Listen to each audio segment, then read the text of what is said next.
നമസ്കാരം, welcome to നിഷിതാസ് cuisine. എല്ലാവർക്കും സുഖം തന്നെയല്ലേ? അപ്പോൾ ഇന്ന് ഉണ്ടാക്കാൻ പോകുന്നത് ചപ്പാത്തിന്റെ കൂടെയൊക്കെ സൈഡ് ഡിഷായിട്ട് കഴിക്കാൻ പറ്റിയ പനീർ കൊണ്ടുള്ള ഒരു അടിപൊളി കറിയാണ് പനീർ വിന്താലു. അപ്പൊ ഇതെങ്ങനെ ഉണ്ടാക്കുന്നത് നോക്കാം. ആദ്യം ഒരു മസാല പേസ്റ്റ് ഉണ്ടാക്കണം.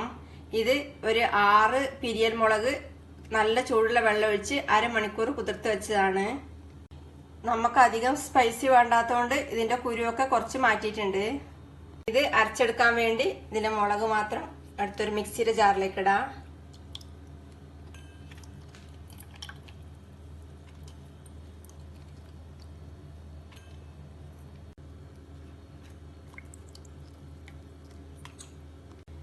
ഇതിലേക്ക് 1 ടേബിൾ സ്പൂൺ മല്ലി ചേർക്കാം, 1 ടീസ്പൂൺ മുഴുവൻ കുരുമുളക് ചേർക്കാം, 1/4 ടീസ്പൂൺ ചെറിയ ജീരകം ചേർക്കാം, ഒരു 3 ഏലക്ക,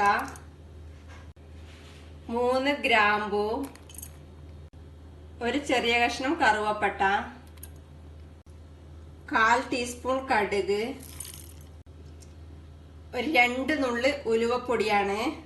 പൊടിയില്ലെങ്കിൽ മുഴുവൻ ഉലുവ ചേർത്താലും മതി, വളരെ കുറച്ച് ചേർത്താൽ മതി. ഒരു 5 അല്ലി വെളുത്തുള്ളി ചതച്ചത്, ഒരു ചെറിയ കഷ്ണം ഇഞ്ചി ചതച്ചത്. ഈ ഇഞ്ചി വെളുത്തുള്ളിയെല്ലാം എളുപ്പത്തിൽ അരിഞ്ഞു കിട്ടാൻ വേണ്ടി ചതച്ച് ചേർക്കുന്നത്. ഗ്രേവിക്ക് നല്ല കൊഴുപ്പ് കിട്ടാൻ വേണ്ടി ഒരു ചെറിയ കഷ്ണം സവാള അരിഞ്ഞതും കൂടെ ചേർക്കുന്നുണ്ട്. ഇത് നിർബന്ധമില്ല, ഓപ്ഷണലാണ്. ഇനി ഇതിലേക്ക് കുറച്ച് വെള്ളം ഒഴിച്ച് എല്ലാം കൂടെ നന്നായി അരച്ചെടുക്കാം. എല്ലാം കൂടെ നന്നായി അരച്ചെടുത്തിട്ടുണ്ട്. ഇനി ഇതിലേക്ക് 1 ടേബിൾ സ്പൂൺ വിനാഗിരി ചേർത്ത് കുറച്ച് സെക്കൻഡ്സ് അടിച്ചെടുക്കാം. ഇപ്പോ വിനാഗിരി ചേർത്ത് കുറച്ച് സെക്കൻഡ്സ് അടിച്ചെടുത്തിട്ടുണ്ട്. ഇനി കറി ഉണ്ടാക്കാൻ വേണ്ടി ഞാനിവിടെ അടുപ്പത്ത് ഒരു കടായി വെച്ച് തീ കത്തിച്ചിട്ടുണ്ട്. കടായി ചൂടാവുമ്പോൾ ഇതിലേക്ക് 1 ടേബിൾ സ്പൂൺ എണ്ണ ഒഴിക്കാം. എണ്ണ ചൂടാവുമ്പോൾ ഇതിലേക്ക് കുറച്ച് വലിയൊരു സവാള വളരെ ചെറുതായി മുറിച്ച് ചേർക്കാം. ഇതിനി കുറച്ച് സമയം ഇളക്കി വഴറ്റാം. സവാള വാടി തുടങ്ങുമ്പോൾ ഇതിലേക്ക് നേരത്തെ മിക്സിയിൽ അരച്ചെടുത്ത മസാല ചേർക്കാം.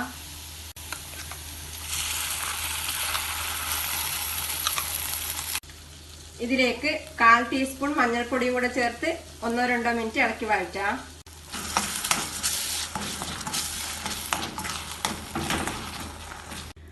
അതിനുശേഷം ഇതിലേക്ക് ഒരു തക്കാളി മിക്സിയിൽ അരച്ച് ചേർക്കാം.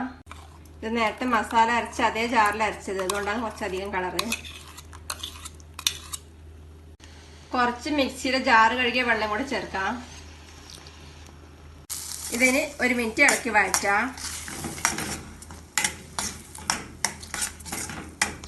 ഇത് കുറച്ച് തിക്ക് ഗ്രേവിയാ വേണ്ടത്. നിങ്ങൾക്ക് അധികം ചാറ് വേണമെങ്കിൽ ആവശ്യത്തിന് വെള്ളം ചേർക്കാം. ഇനി ഇതിലേക്ക് പനീർ ചേർക്കണം. ഇത് കുറച്ച് ഫ്രോസൺ പനീർ നല്ല ചൂടുള്ള വെള്ളം ഒഴിച്ച് 10 മിനിറ്റ് വെച്ചതിന് ശേഷം വെള്ളം പിഴിഞ്ഞെടുത്താണ്. ഫ്രഷ് പനീറാണെങ്കിൽ അങ്ങനെ തന്നെ ചേർക്കാം. ഇതിലേക്ക് ചേർക്കാം. ഇത് മെല്ലെ ഇളക്കി മിക്സ് ചെയ്യാം.